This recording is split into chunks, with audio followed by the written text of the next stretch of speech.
The morning it all began, sunlight dripped like honey over the vineyard, gilding the rows of grapes in gold. I remember thinking how ironic it was, how something so beautiful could grow in soil that hid so much rot. But then, that's the thing about poison. It doesn't always come in a bottle. Sometimes it's a man's smile across the breakfast table, the way his fingers linger just a second too long on your wrist, like he's checking for a pulse he hopes will stop. I was pruning the roses when Kevin's iPad buzzed on the patio table. He'd forgotten it, a rare slip for a man who treated secrecy like a religion. The screen lit up with a notification, Helena's name flashing like a warning. "Did you get the stuff? We can't wait much longer." I should have been shocked, maybe even dropped the shears, let them stab into the earth like a bad omen. But I didn't, because deep down, I'd always known. The late nights at the office that smelled like Helena's cloying jasmine perfume. The way he'd started suggesting I update my will. Just in case, babe.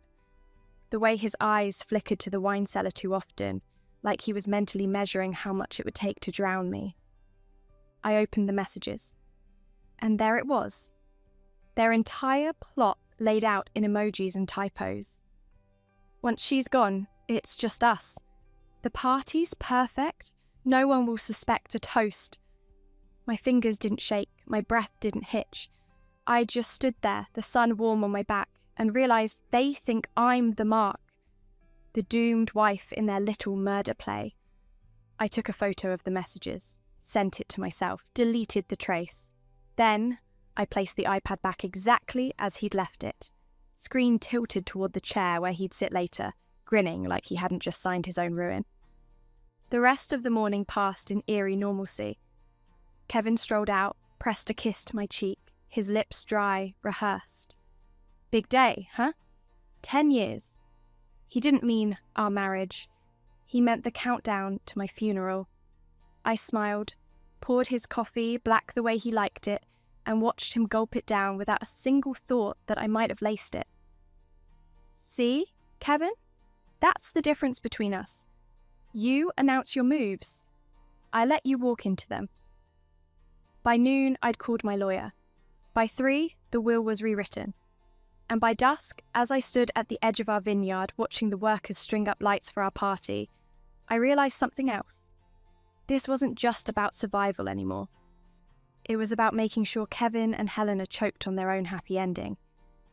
There's a particular kind of silence that settles in when you realise the person you've shared a bed with for years would rather see you in a casket than across a dinner table. It's not the loud, dramatic silence of movies. It's the quiet hum of the refrigerator at 3 a.m, the faint creak of floorboards under the weight of secrets. That's the silence I carried with me as I scrolled through Kevin's hidden world. Each message a fresh cut disguised as a paper cut. The iPad was just the beginning. Once I knew where to look, the evidence unravelled like a poorly stitched seam. His business trips coincided with Helena's Instagram posts from boutique hotels, her coy captions, "Treat yourself," paired with diamond bracelets I certainly hadn't received. His late-night phone calls weren't to clients, but to a private investigator, asking questions about my routines, my habits, how long it would take for someone to notice if I didn't come home one night. But the real masterpiece, the draft all tucked in his desk drawer, so blatant it was almost insulting. In the event of Camilla's accidental death, the wording was clinical, as if he'd copied it from some true crime forum. And then the kicker, a life insurance policy I'd never signed, with my signature forged in shaky ink. He'd even gotten the date wrong. That's what stung the most, really. After 10 years, the bastard couldn't even remember our anniversary well enough to fake my handwriting properly. I traced the forged signature with my fingertip, the paper cool under my touch. Part of me wanted to storm into his study, slam it down in front of him, watch the colour drain from his face. But the smarter part, the part that had stopped crying over him months ago, whispered, "Wait, let him dig the grave deeper." So I did. I watched him hum in the shower, blissfully unaware his phone was synced to my laptop. every deleted text resurrecting itself in real time. I listened as he rehearsed his grieving widower speech to Helena over the phone. "It'll be quick, I promise," his voice dripping with faux sorrow. I even smiled when he brought home my favourite dessert, the chocolate torte I'd supposedly mentioned craving. I hadn't, his eyes lingering on my fork as I took the first bite. "Joke's on you, darling," I thought, swallowing the sweetness without flinching. Poison would have been kinder than what's coming. By the time the party invitations went out, I had everything I needed. Screenshots, voice recordings, even the receipt for the special champagne he'd ordered, the one that supposedly paired perfectly with shellfish. Funny, considering I was deathly allergic. The pieces were all there, laid out like a puzzle only I could solve. And the best part? Kevin still thought he was the player in this game. He had no idea he was the pawn. There's a special kind of arrogance in a man who thinks he's outsmarting you while you're watching him do it. Kevin had that arrogance in spades as he flitted around our anniversary party, refilling glasses with the practiced charm of a man who'd never been caught at anything. The way his fingers lingered on certain bottles. The way he made sure to pour my champagne last. Every move was a performance, and I was his captive audience. The guests arrived in waves, their laughter bubbling like the counterfeit joy in the room. They brought gifts wrapped in silver paper and hollow compliments about what a perfect couple we made. I accepted both with the same plastic smile, counting down the minutes until the real show began. Helena made her entrance in a dress the colour of fresh blood, her lips curved in a smirk she thought was subtle. She kissed Kevin's cheek a second too long, her fingers brushing his in a way that would have made me furious if I still cared. Instead, it just made the game more interesting. Kevin had planned every detail, the soft lighting to hide nervous sweat, the string quartet to drown out any unfortunate noises. Even the guest list, carefully curated with people who'd vouch for his grief later. What he hadn't planned was me noticing how he kept glancing at the grandfather clock, counting down to my supposed last moments. Or how he'd positioned Helena near the emergency exit, ready to slip away when the chaos started. Most importantly, he hadn't planned on me knowing that the poison he'd chosen, aconite, according to his search history, takes exactly 12 minutes to show symptoms. I watched him hand me the glass, his pupils dilated with anticipation. "To us," he said, clinking his own drink against mine with a hollow ring. The champagne was sweeter than usual, with an undertone of something metallic. I let it touch my lips but didn't swallow, savouring the way his Adam's apple bobbed as he gulped his down, eager for the show to start. Then came my favourite part, the switch. A spilled napkin, a strategically placed waiter, and suddenly Helena's glass was in my hand, mine in hers. She didn't notice. Too busy preening, too busy imagining herself as the lady of the house. Kevin didn't notice either, too busy watching me for signs of distress to see his lover raise the wrong flute to her lips. The first sip was almost graceful. The second was when her fingers started twitching. By the third, her perfect facade cracked like thin ice, her gasp cutting through the quartet's waltz. I leaned in close as she clawed at her throat, whispering just loud enough for Kevin to hear. "Funny how the wrong drink can ruin your whole evening, isn't it?" His face, oh, his face, was worth every second of waiting. The dawning horror as he realised what I'd done, the way his eyes darted between me and Helena's convulsing body, the moment it hit him that he had been outplayed at his own game. The guests started screaming, but all I could hear was the beautiful silence of his plan unravelling in real time. And the best part? This was only Act 1. The night Helena collapsed was when the real work began. While the paramedics wheeled her away and Kevin stood frozen in his own private hell, I was already 3 steps ahead. Revenge isn't about the moment of impact. It's about the careful architecture of consequences. And I was building a masterpiece. First came the digital trail, Kevin had been sloppy in his arrogance, leaving breadcrumbs even a child could follow. His business email account, the one he thought I didn't know about, contained receipts for wire transfers to Helena's account, each one time-stamped to coincide with my supposed illnesses. The week I'd been bedridden with food poisoning. That's when he'd bought the aconite from a dark web supplier, using our joint credit card like the entitled fool he was. I copied everything, sending duplicates to 3 separate encrypted drives. Evidence is only powerful when it can't disappear. Then there was the house. While Kevin paced the hospital waiting room, I combed through his study like an archaeologist uncovering a crime scene. The loose floorboard beneath his desk yielded gold. A burner phone still logged into his secret dating profiles, each message more damning than the last. But the real prize was tucked inside his golf bag, a key to a safety deposit box I'd never authorised. The next morning, dressed in widow's black just for the irony, I watched the bank manager's eyebrows climb as we inventoried its contents. $50,000 in cash, Helena's passport, and a one-way ticket to Bali, dated for tomorrow. My lawyer nearly choked on her coffee when I laid out the evidence. "This is premeditation with a bow on it," she murmured, already drafting the injunction to freeze all our assets. I added my own flourish, a new will, leaving everything to the Women's Crisis Network, with a very public press release scheduled for the day of Helena's discharge. Let Kevin explain to his gold-digging mistress why there wouldn't be a single cent left to steal. The final touch was the most delicious. Using Kevin's own fingerprint to unlock his phone, easy enough when he was passed out from stress, I transferred every penny from his hidden offshore accounts to repay the vineyard workers he'd been underpaying for years. The confirmation emails would hit his inbox right as the police came knocking.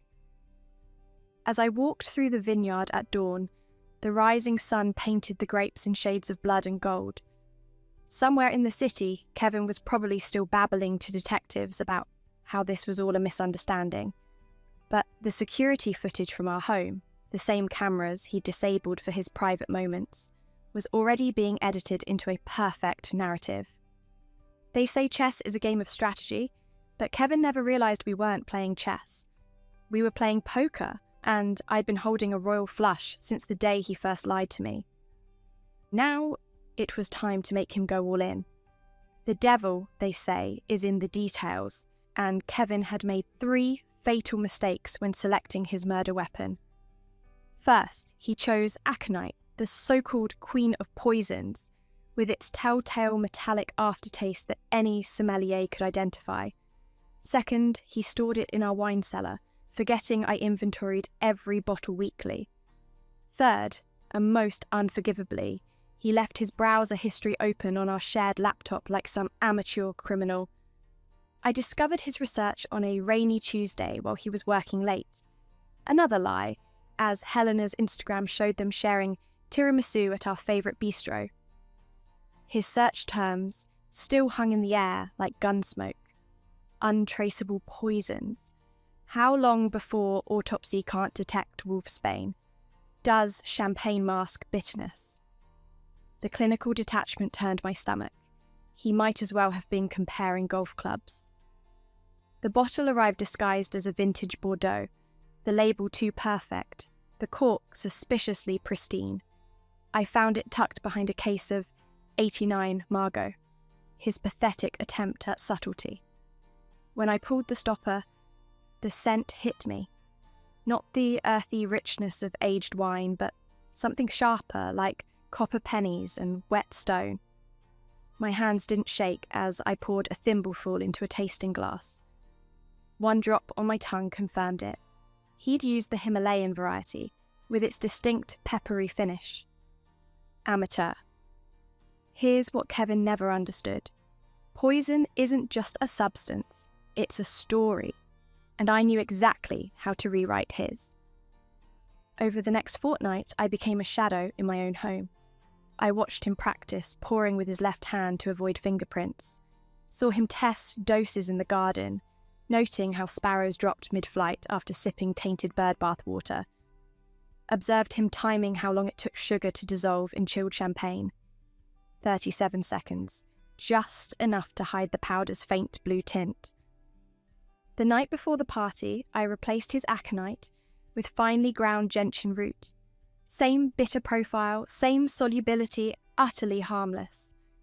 The real poison went into Helena's favourite lipstick, a custom blend that would leach through her skin over hours. Nothing fatal, just enough to make her muscles spasm at the worst possible moment. When Kevin handed me that flute at the party, his pupils dilated with anticipation, I almost pitied him. He was so proud of his plan, the way he'd positioned us beneath the chandelier for maximum visibility, how he'd coached Helena to feign concern when I fainted. He didn't notice when I switched the glasses, using a move I'd perfected during my smellery exams. Didn't see my smile as Helena reapplied her lipstick twice before toasting. The first tremor in her fingers came right on schedule. By the time she collapsed, the security cameras had captured everything.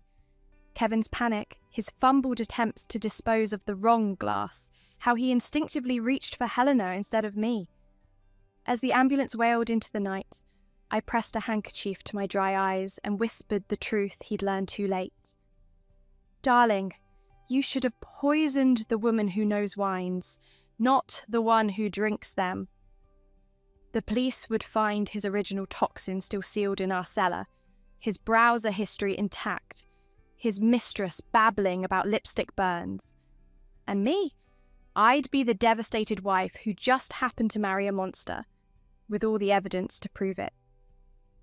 The grand ballroom glittered like a gilded cage, every crystal chandelier and champagne flute positioned to perfection. Kevin had outdone himself. Imported orchids from Thailand, a 12-piece orchestra playing our wedding song, even the ice sculptures shaped like interlocking rings. The irony was almost poetic.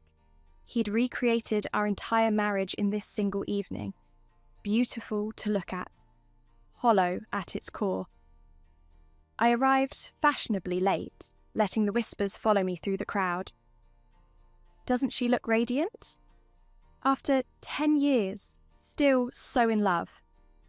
If only they knew. My dress was my armour, ivory satin with a corset back tight enough to remind me to breathe, to stay present.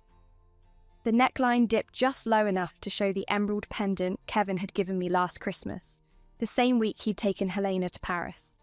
Every detail was calculated, from the way my heels clicked against marble to the exact shade of my lipstick. A deep crimson that wouldn't smudge no matter what horrors unfolded. Kevin found me near the champagne tower, his hand at the small of my back like he still had the right to touch me. "You came," he murmured, as if I'd ever missed my own execution. His tuxedo smelled of Helena's perfume. J'adore, how original, with undertones of nervous sweat. I watched his Adam's apple bob as he poured 2 flutes from a special bottle he'd kept separate, his fingers trembling just enough to make the liquid shimmer. "To us," he said, pressing the cool glass into my palm.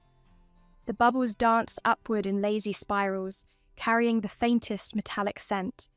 I smiled, letting our glasses kiss with a crystalline ping that echoed through the room.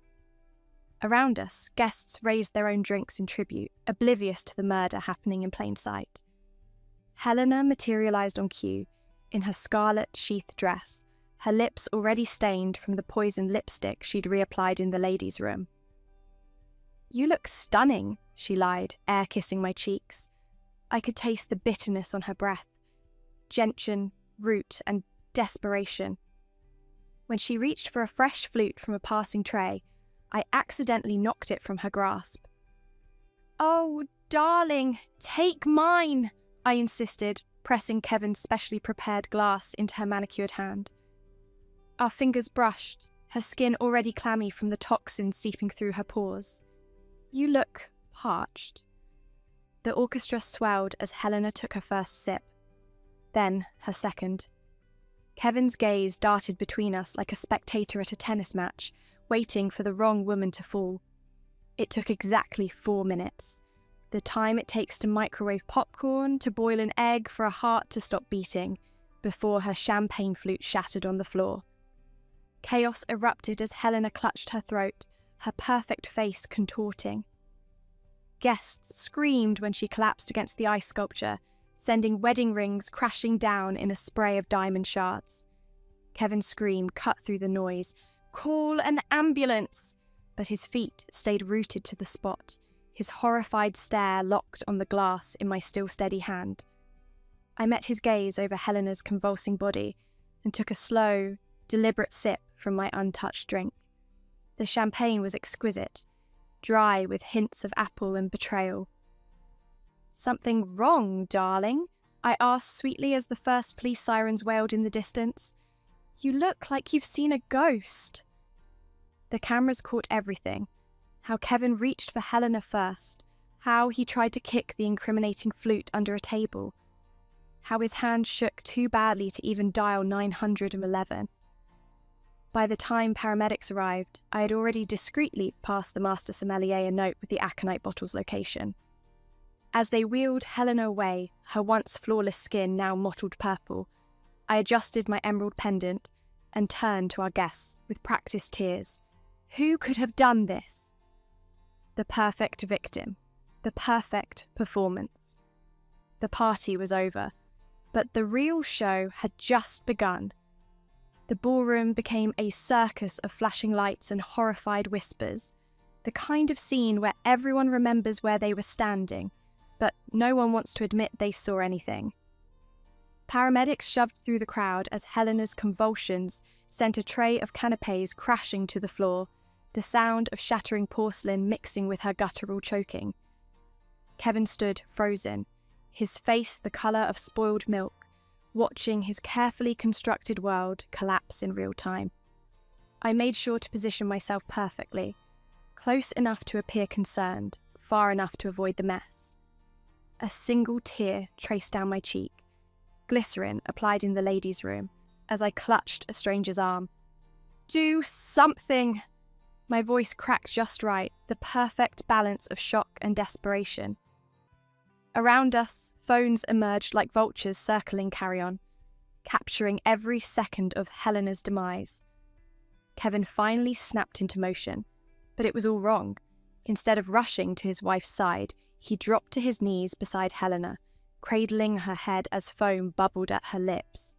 His hands fluttered uselessly, smearing her ruined lipstick across her chin like some grotesque clown makeup. The cameras ate it up. "It was her!" he suddenly roared, pointing a shaking finger at me. The room gasped in unison. "She switched the glasses!" I let my mouth fall open in perfect, wounded disbelief. "Kevin, how could you?" My whisper carried across the sudden silence. Then, with theatrical hesitation, I reached into my clutch and produced his iPad. The screen glowed with his damning messages to Helena, projected for all to see by the event photographer's live feed. The room erupted. His mother fainted dramatically into a waiter's arms. The district attorney's wife made the sign of the cross. And Kevin? He did the most predictable thing possible. He lunged for the device. That's when Detective Ruiz stepped from the shadows, intercepting him with a firm hand to the chest. "Mr. Delacroix, I think you should sit down." The detective's calm voice cut through the hysteria like a scalpel. "We have some questions about your recent purchase of... what was it? Aconitum napellus?" Kevin's face went slack.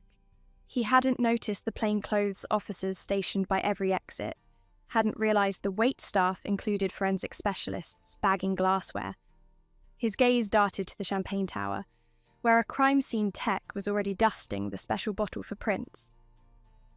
Helena's gurney wheels squeaked as they rolled past, her once elegant limbs now strapped down with restraints. She... Kevin stammered, sweat soaking through his designer shirt. "Attempted murder carries a 20-year sentence," Ruiz continued conversationally. "But since your mistress just implicated you in conspiracy from the ambulance, well..."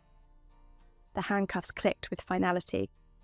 I waited until they'd nearly dragged him out before speaking. Wait. The crowd parted as I approached my husband, his perfect hair now hanging in greasy strands. Plucking the emerald pendant from my neck, I dropped it into his shackled hands. "You'll need something to remember me by." The cameras caught his sob as they shoved him into the squad car, his reflection warped in the rain-slicked windows.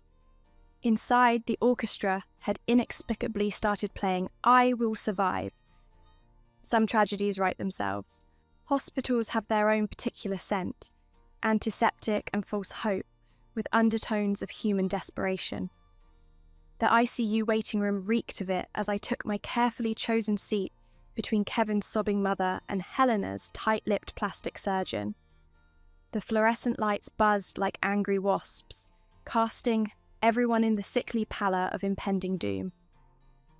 I'd dressed for the occasion, a modest black sweater set, pearl earrings, no makeup except for the faint purple shadows I'd accentuated beneath my eyes. The picture of exhausted devotion.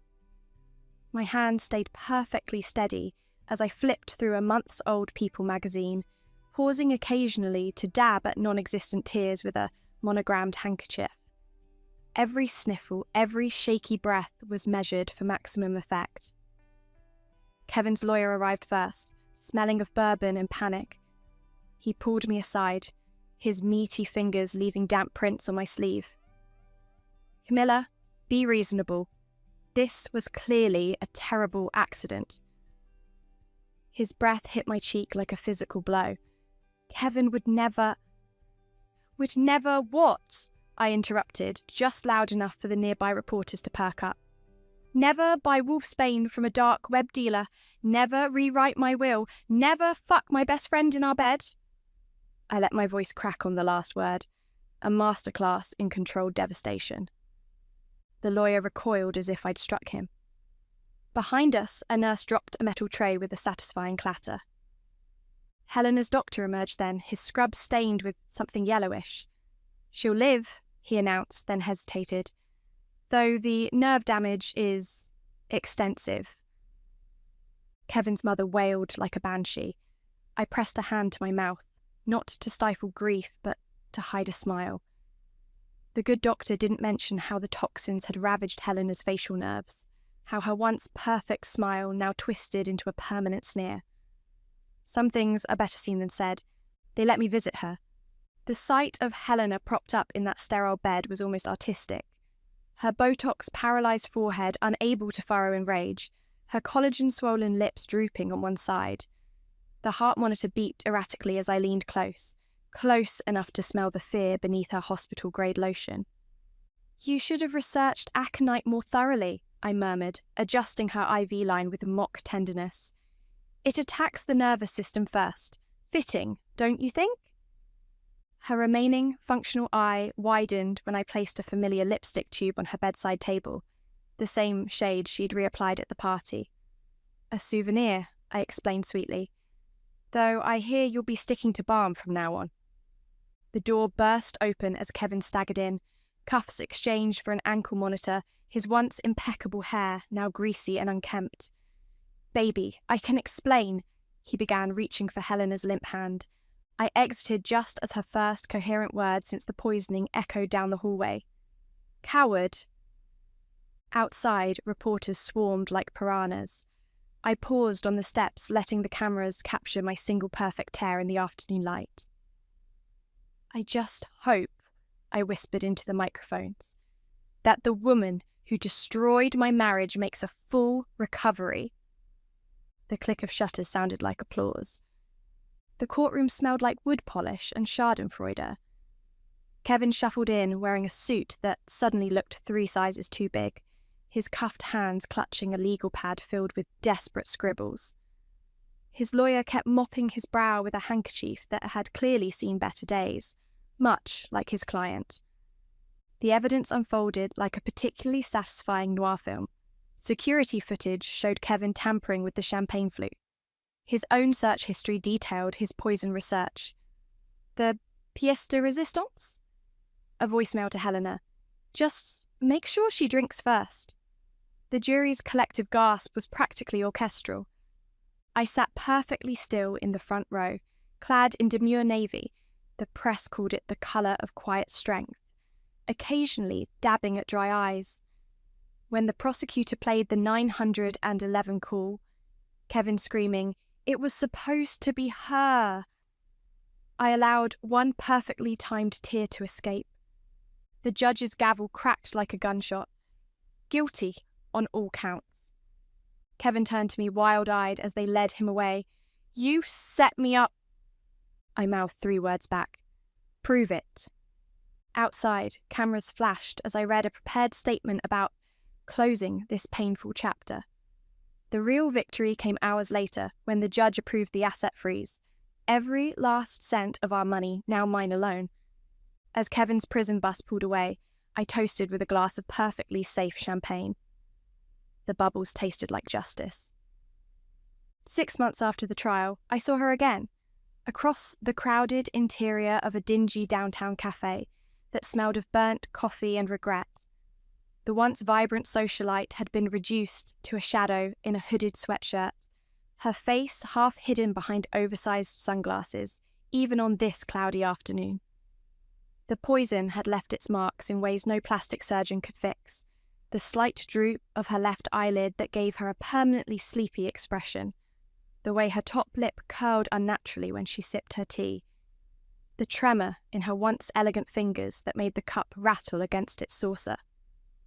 I watched from my corner booth as she fumbled with a stack of medical bills, her bitten down nails catching on the envelopes.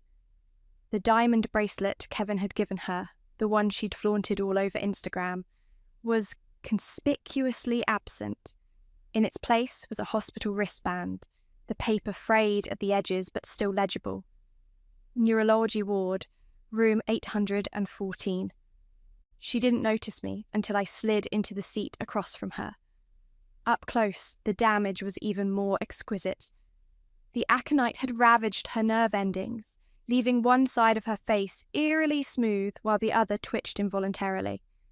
Her once luxurious hair hung limp, its blonde dulled to the colour of dishwater. "Still taking your tea with 2 sugars?" I asked, pushing the porcelain sugar bowl towards her.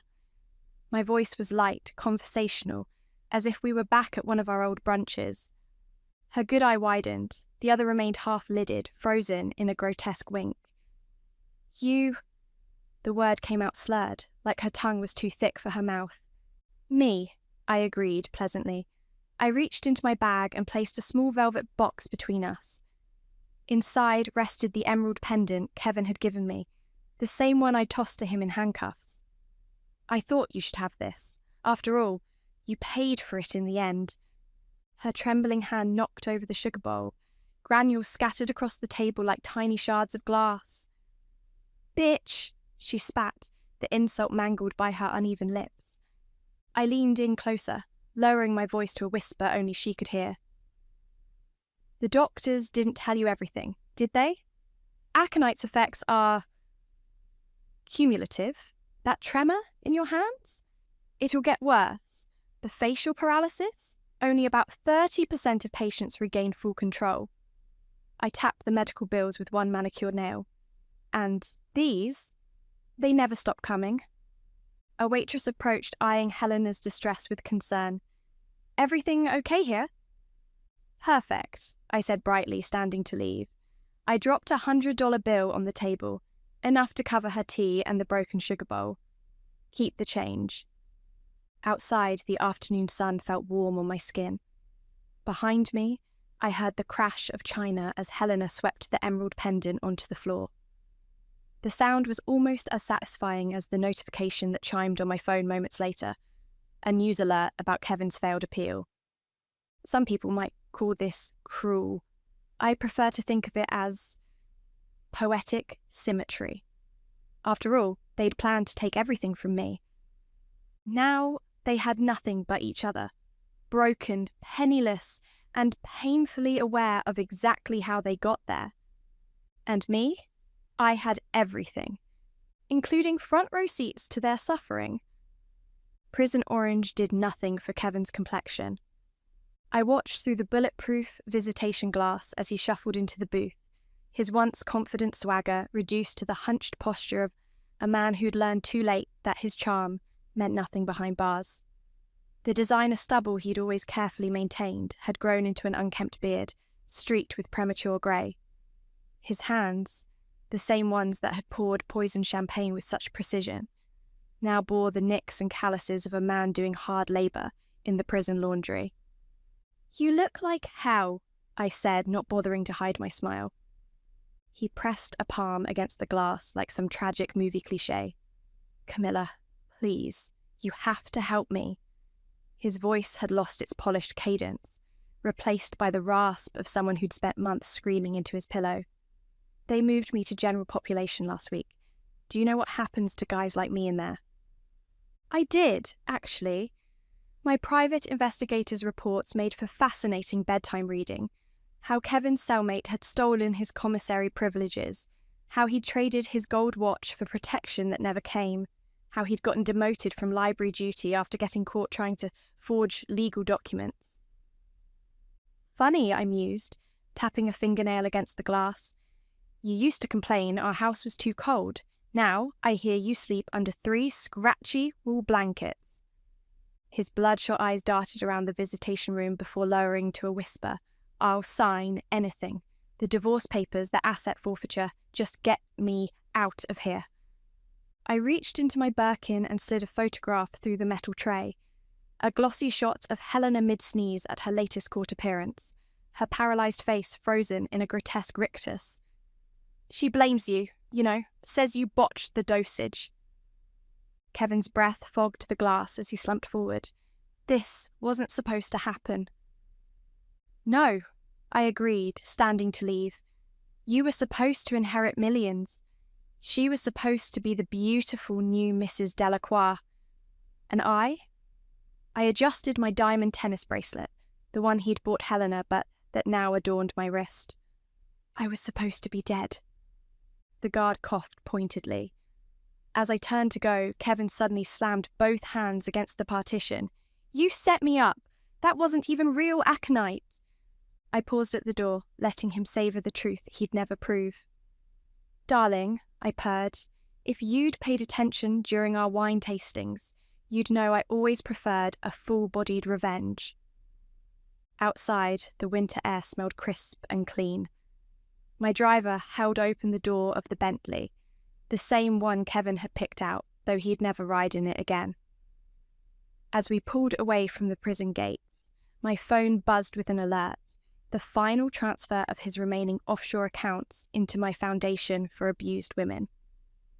Some might say I'd taken everything from him, but that wasn't quite true.